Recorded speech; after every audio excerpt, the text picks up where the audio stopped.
de olho no Campeonato Carioca, o Vasco se reapresentou e treinou durante todo o final de semana. Foi de trabalho lá pro Vasco, hein? E hoje o elenco já estará completo sob o comando do técnico Fernando Diniz. Vai começar a trabalhar cedo também, todo mundo já pensando no Carioca, né? Vamos ver então como foi essa reapresentação e na volta a gente fala tudo sobre o Vasco. Vocês já viram, eu tô aqui com o Vene Casagrande, tô com o Lucas Moretti, daqui a pouco a gente volta para falar do Vasco. Após o vice-campeonato da Copa do Brasil, os principais jogadores do Vasco se reapresentaram nesta segunda-feira para dar início à preparação para o Campeonato Carioca. Os atletas considerados titulares se juntaram ao grupo alternativo, formado por jovens da base e os voltando de lesão que treinam desde a última sexta no CT Moacir Barbosa. O lateral Lucas Piton foi um dos destaques desde o retorno. O jogador terminou a temporada passada se recuperando de uma grave lesão no ligamento colateral na partida contra o Mirassol em dezembro. Piton surpreendeu a comissão médica e já treina com bola sem nenhuma limitação ao lado dos companheiros. Fernando Diniz também foi outro que esteve no CT hoje para dar início à preparação para 2026. O comandante vascaíno mira uma marca importante nessa temporada. Caso permaneça no cargo, pelo menos até o fim de fevereiro, se tornará o técnico mais longevo dos últimos 10 anos, ultrapassando Ramon Dias. Fernando Diniz deve iniciar o estadual dando oportunidade para os jogadores da base e também aos atletas pouco utilizados na temporada passada. A estreia do Vasco acontece contra o Maricá no próximo dia 15, às 9h30 da noite. O mando de campo é do time Cruz Maltino. É isso, o Vasco se preparando, já se reapresentou, o Fernando Diniz se junta ao grupo principal que disputa o Campeonato Carioca, né? A princípio, muitos jogadores ainda não voltaram, o Lucas Moretti sabe bem, pode explicar, né, que os jogadores importantes que vão reforçar o time com os garotos, mas é o time que hoje vai representar o Vasco na estreia do Campeonato Carioca, que acontece no dia 14, a abertura do Carioca foi antecipada. O jogo do Flamengo, o do Vasco, segue no dia 14. Tinha minhas dúvidas aqui. Lucas Moretti, o Vene, você trouxe essa informação no final de semana passado, que o Vasco já fechou a contratação do Johan Rojas, do Monterrey, do México. É isso, Vene? Me corrija se eu estiver errado. O colombiano chega ao Cruz Maltino por empréstimo de 1 ano, com obrigação de compra através de metas a serem cumpridas. O jogador tem 23 anos, chegou ao Monterrey em 2024, atuou lá só por 6 meses. Você tem mais informações quando ele chega? Tá tudo certo? Boa tarde mais uma vez, Vene Casagrande. Boa tarde, Flavinho. Boa tarde, Lucas. Ótima semana a todos aí. Agora, oficialmente, feliz ano novo, né? Para muitos, o ano só está começando hoje. E tem pra gente que só começa depois do Carnaval, né? A gente vai dar feliz ano novo de novo, depois do Carnaval. Primeira e segunda do ano. Mas, enfim, exatamente isso, Flavinho. A primeira contratação do Vasco aí para a temporada. Uma contratação que eu considero interessante. Muita gente achando que é uma aposta, mas pode ser uma boa aposta. Tendo em vista que é um jogador que chega por empréstimo, se ele não render, o Vasco terá o direito de devolver esse atleta ao Monterrey. Ele tem apenas 23 anos e se ele performar, bater as metas e o Vasco comprar esse jogador, vai comprar por 3,5 milhões de dólares, que atualmente dá 19 milhões de reais. Se a gente levar em consideração a posição dele, meio atacante, a idade dele, 23 anos, não é nenhum absurdo que o Vasco da Gama vai pagar. E só vai pagar, repito, se ele performar. Se ele não performar, ele será devolvido. Se encaixa muito no estilo de contratação que a gente viu, por exemplo, recentemente no Vasco da Gama. O Cuesta, outros jogadores que chegaram, foram titulares e o Vasco terá o direito de comprar. Então, acho que é uma contratação interessante, até porque o Vasco, e assim, o torcedor precisa entender isso, não tem muito dinheiro em caixa para poder fazer contratação. Tanto é que o Lucas trouxe recentemente que o modelo de negócio vai ser justamente esse que está acontecendo com o Rojas, que é uma contratação de empréstimo com uma opção que pode se tornar obrigação de compra. Então, particularmente, eu acho uma boa aposta da equipe do Vasco da Gama. No mesmo modelo do Cuesta, do Andrés Gomes também, né? São situações parecidas, Moretti, de jogadores até estrangeiros, chegaram por empréstimo, passe fixado. 2 exemplos que funcionaram muito bem e que pode até servir de espelho, de inspiração para o Rojas que está chegando. Sim. Boa tarde, Moretti, mais uma vez. Boa tarde, Flavinho. Boa tarde, Vene. Prazer estar aí de novo com vocês. Realmente, foi o que o Vene falou agora, eu trouxe até na semana passada isso, que o Vasco iria manter o mesmo padrão de negócio. O torcedor fica animado, o torcedor fica ansioso. Se ouviu muito aí nas redes sociais sobre grandes nomes, o Vene até me zoou aqui, né? Otamendi, Arias.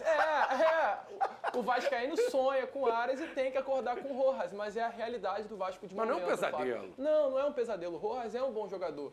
E hoje, olhando para o departamento de futebol do Vasco, olhando para as pessoas que estão dentro do departamento de futebol do Vasco, o próprio Edmar Lopes, é alguém que tem uma experiência muito grande no mercado do futebol sul-americano. Ele, quando inclusive trabalhava na Europa, nos clubes por onde passou, ele tinha essa expertise na América do Sul, de trazer jogadores da América do Sul para o futebol europeu. Acertou todos, né? Então, o Cuesta foi um bom achado, o Gomes foi um bom achado, jogadores que vieram para ser titular absoluto do Vasco da Gama. E o Rojas, ele vai exatamente por essa mesma linha. Um jogador que iniciou na Colômbia, sempre foi tratado como uma grande joia do futebol colombiano, foi para o futebol mexicano, passou pelo Monterrey, passou pelo Necaxa e hoje vem para vestir a camisa do Vasco da Gama.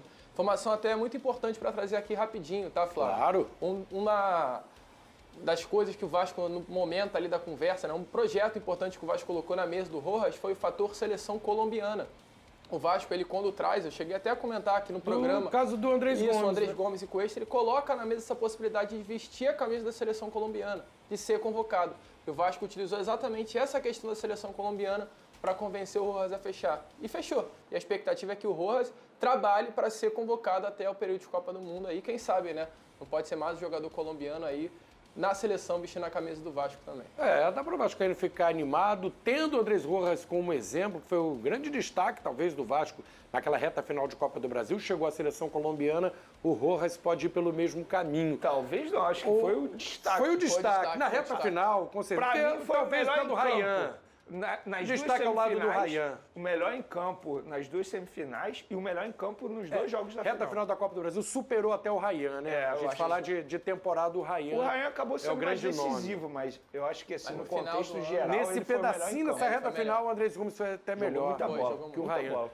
O Vene e o Moretti também, se tiverem informações sobre o zagueiro, o Alan Saldívia. O Moretti trouxe esse nome semana passada, não sei se o Vene tem novidade. Parece que o Colo-Colo rejeitou a segunda oferta, mas o Vasco quer insistir nessa contratação. Tem novidades, amigos? Vene sabe aí do Saldívia? O que eu soube ontem é que, de fato, o Colo-Colo rejeitou a segunda oferta do Vasco da Gama, porque o Colo-Colo alega que quer vender o jogador, não quer emprestar o jogador. O Vasco é sempre nesse modelo aí, né?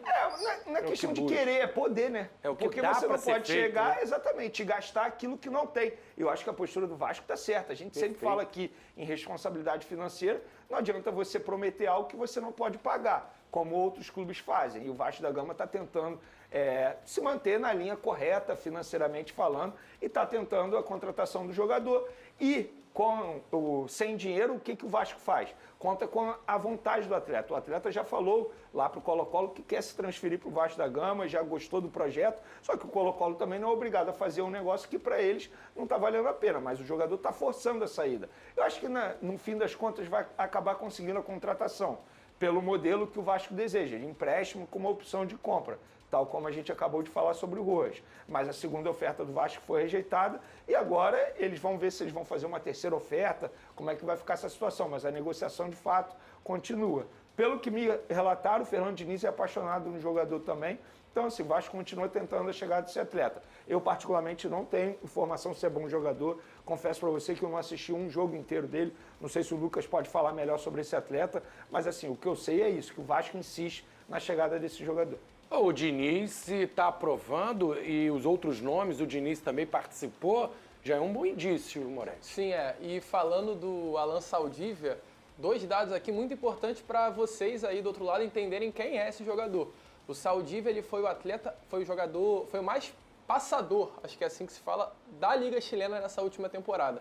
Então é um jogador que tem essa característica do passe e além de ser o atleta mais passador da Liga Chilena na temporada passada, ele foi o jogador do Colo-Colo que mais conduziu a bola, se pegar a porcentagem de todos os jogos. Então, é um jogador muito Aí o Diniz se apaixonou. Um zagueiro. Passa a bola, sai jogando bem, toquezinho, ele adora. Exatamente. É tipo o Robert Renan. Exatamente, Vene. Mas que tenha boa saída. O Diniz exige isso, né, Moretti? Exige. Então, assim, pelo que o Diniz viu ali nos vídeos, né, dos lances do Alan Saldívar, ele de fato, a gente pode falar, ele se apaixonou pelo jogador. É um nome que está na mesa do Vasco desde o meio do ano passado, já na última janela de transferências. O Vasco tentou a contratação do Alan Saldívar, acabou não conseguindo fechar e foi um nome que o Diniz gostou tanto que foi novamente à mesa aí do Vasco para essa janela. E a expectativa é realmente, como o Vene trouxe, que o Vasco continue nesses próximos dias conversando com o Colo-Colo para fechar. O jogador quer vestir a camisa do Vasco da Gama, falta aí alguns ajustes finais, eu falei até agora há pouco, antes de entrar no ar com uma pessoa de dentro do Vasco, a expectativa é que o quanto antes a situação do Alan Saldívar também venha a ser acertada, para que ele também possa vestir a camisa do Vasco e ele e o Rojas venham a ser os dois primeiros reforços aí do Vasco para 2026. Ô Flavinho, só um comentário que eu acho interessante falar sobre isso. Claro. Porque eu vi muito torcedor do Vasco reclamando sobre a insistência em um jogador. Eu acho que tem que olhar pelo lado positivo, é o lado da convicção. Porque se a diretoria e o técnico Fernando Diniz estão fazendo isso, é porque eles têm a convicção que o jogador está se encaixando ao perfil de contratação que quer, né? o Vasco deseja. Que tirar para tudo que é lado. Perfeito, também. Exatamente. Eu acho que assim, a diretoria e a comissão técnica, isso não só do Vasco da Gama, qualquer clube tem que ter convicção no trabalho. Não adianta você se basear através de rede social, porque torcedor reprova a contratação, então não vamos tentar a contratação. A gente sabe que isso tem muito clube. Tem e muito, e muito. Não deveria. Muito, tem e muito. Contratação, decisões baseadas em repercussão em rede social. Eu acho que tem um lado positivo nessa história, que é a convicção. Independentemente da opinião, independentemente de tudo, o Vasco está tendo a convicção que o jogador pode agregar. Se vai agregar ou não, caso ele chegue de fato, só o tempo dirá. Mas pelo menos eu vejo o lado bom, que é a convicção no trabalho. E o lateral esquerdo, o Riquelme, ele pode deixar o Vasco nesta janela de transferências. O Vene trouxe essa informação. O Riquelme está sem espaço com o técnico Fernando Diniz. Não conta com ele para a temporada, o técnico vascaíno. A diretoria quer negociar, aguarda propostas para a saída. Ele já está com 23 anos, para quem não lembra, um lateral esquerdo. Apareceu muito bem, né? Era promissor, uma joia considerada lá no Vasco. E aí ficou esperando maturar, acabou se machucando, atrapalhou um pouco esse amadurecimento, mas é um garoto que já mostrou ser bom de bola. O Diniz não quer aproveitar o Riquelme. Então, subiu bem, né, Vene? Tem novidades aí em relação ao Riquelme? Por conta disso tudo que você mencionou aqui, de fato, era um jogador que eu tinha muita expectativa. Eu também, eu gostei dele. Ele começou muito bem a carreira dele. O Lucas, torcedor do Vasco, pode falar sobre isso. E tinha uma expectativa muito grande em cima do Riquelme. Mas ele sofreu uma grave lesão também. E quando o Vasco da Gama soltou a lista dos jogadores que se apresentaram, o nome dele não estava. E eu fiquei curioso para entender por quê. E aí, pelo que me relataram lá no Vasco da Gama, ele está fora dos planos e é uma forma de, entre aspas, forçar o jogador a aceitar propostas, porque o Vasco já recebeu propostas por ele e ele não aceitou na ocasião. Então, repito, entre aspas, para forçar a saída desse atleta, o que o Vasco fez? Tirou esse jogador e vai treinar à parte, digamos assim, e aí, chegando proposta, o Vasco vai aceitar, quer se desfazer do jogador, mas o jogador também precisa aceitar, e o contrato dele vai até o fim dessa temporada. Vamos ver se ele vai aceitar dessa vez. Se colocar para jogar o Carioca pode até ajudar uma valorização, quem sabe mudar a opinião do Diniz. Como é que você vê, o Moretti? Como é que está o Vasco nessa posição, né, nessa reapresentação? O Piton, que estava lesionado, mostrando até um poder de recuperação acelerado, já se apresentou. O Vitor Luiz, pelo que eu sei, também não está nos planos e precisa de um lateral esquerdo. Então, sim, Moretti. O Riquelme é uma das maiores frustrações do torcedor vascaíno, eu acho, nesse período recente, Flávio. O Riquelme foi um jogador que, como vocês falaram, se destacou muito, sofreu uma lesão de LCA em 2022, ainda na Série B do Campeonato Brasileiro. Em 22, já tem tempo essa lesão. Tem tempo. E depois de então ele nunca voltou. Nunca mais Foi voltou. Mesmo. O Riquelme foi um jogador que teve proposta de Vídea Real, de clubes do futebol da Europa. Acho que foi seleção de base ele, né? Seleção de base. Jogadoraço, cara. Uma pena aí o que está acontecendo com o Riquelme. É um problema, né? Porque o Vascaíno esperava que o Riquelme pudesse voltar, não voltou e o Vasco sofre para a posição da lateral esquerda, porque Riquelme é um jogador que o Vasco não vai contar para a temporada que vem. O Leandrinho é um jogador que se reapresentou também para o Campeonato Carioca, ou seja, nitidamente é um atleta que está fora do elenco principal. O Vitor Luiz também. O Vitor Luiz ele não se apresentou, mas a informação não é que ele está fora dos planos, mas é um jogador negociável dentro do Vasco da Gama. Aí fica só com o Piton que está voltando de lesão. Fica só com o Piton que está voltando de lesão. E o Vene trouxe uma informação ontem relacionada ao Piton, com a possibilidade de saída. Então, assim, a lateral esquerda do Vasco da Gama para 2026 é um problema. É um problema, entendeu? Então o Vasco vai precisar também ao mercado à procura de um jogador para a posição. E a gente vai ver aí o que vai acontecer, Flávio. É duro, é duro. Eu acabei de falar de convicção, né? Mas o Diniz tem a convicção que o Leandrinho, pelo visto, não se encaixa no estilo de jogo dele. Nem Vitor Luiz, nem Riquelme. O Vitor Luiz eu até entendo, o Riquelme eu até entendo. O Leandrinho eu não consigo entender. E eu gostaria de ter uma resposta do Diniz, porque o Leandrinho é um baita jogador. Ofensivo. O Lucas pode me corrigir se eu tiver errado. Joga como ponta Jogador também, né? promessa, jogador de seleção brasileira, de categoria de base, joga como ponta também, como você mencionou. Então, assim, o que eu lamento nessa lateral esquerda é a não utilização do Leandrinho. Por hora, ele prefere utilizar o Pumita improvisado a utilizar o Leandrinho. O que acontece, Leandrinho? Eu concordo com o Vene. O Leandrinho é um jogador de base, um jogador que apareceu em 2024. Teve um jogo, inclusive, contra o São Paulo, em São Januário, que Leandrinho, Estrela e JP colocam a bola embaixo do braço e resolvem. Eu acho que o Vene sabe dessa partida, né, Estrela e JP jogam muito. Foi um brilharam, 4-1 em São Januário contra o São Paulo, onde esses três garotos jogaram muita bola. Ainda treinador Rafael, né? Rafael Paiva, exato. Tá sabendo de Vasco, hein, Vene? Pô, tá aqui, todo dia. Eu tenho que estudar pra estar aqui, né? Tá muito bem estudado. Caraca.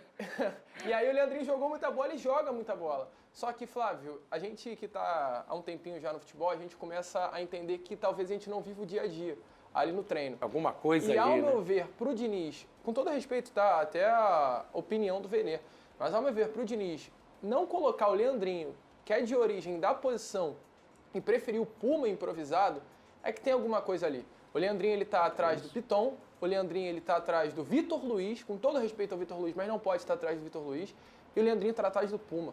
O Leandrinho está atrás de 3 jogadores. Então, assim, eu não vejo isso como algo normal. O Leandrinho foi para o Al-Shabaab, ficou um semestre todo no Al-Shabaab, emprestado para o clube árabe, não deu certo lá, voltou para o futebol brasileiro.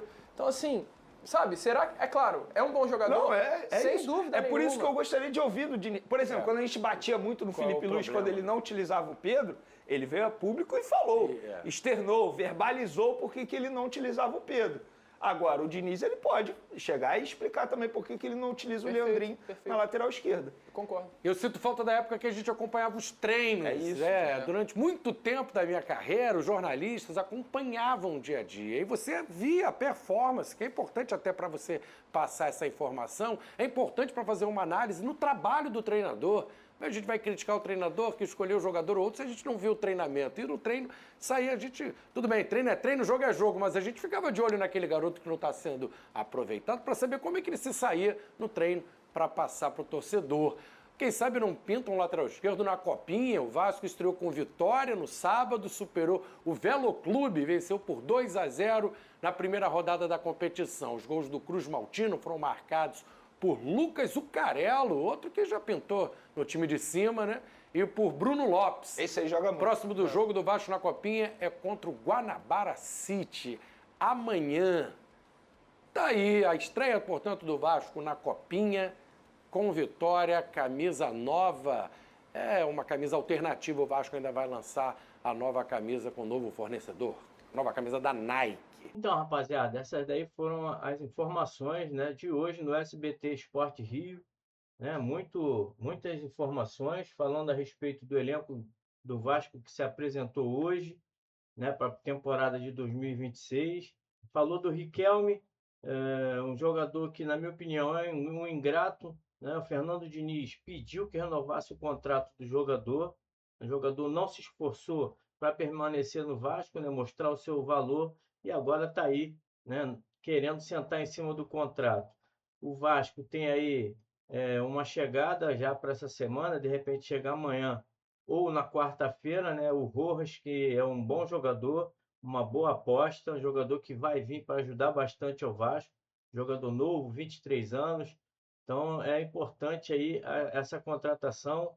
O Saldívia pode chegar essa semana ainda, está virando uma novela, mas tudo indica que o jogador será jogador do Vasco da Gama para reforçar a nossa zaga, que precisa, já que Maurício Lemos e também o Lucas Oliveira já se despediram do Vasco. O Vasco tem aí apenas o Lincoln, né, com o Cuesta para a zaga central. O Vasco precisa aí de pelo menos mais uns 2 jogadores.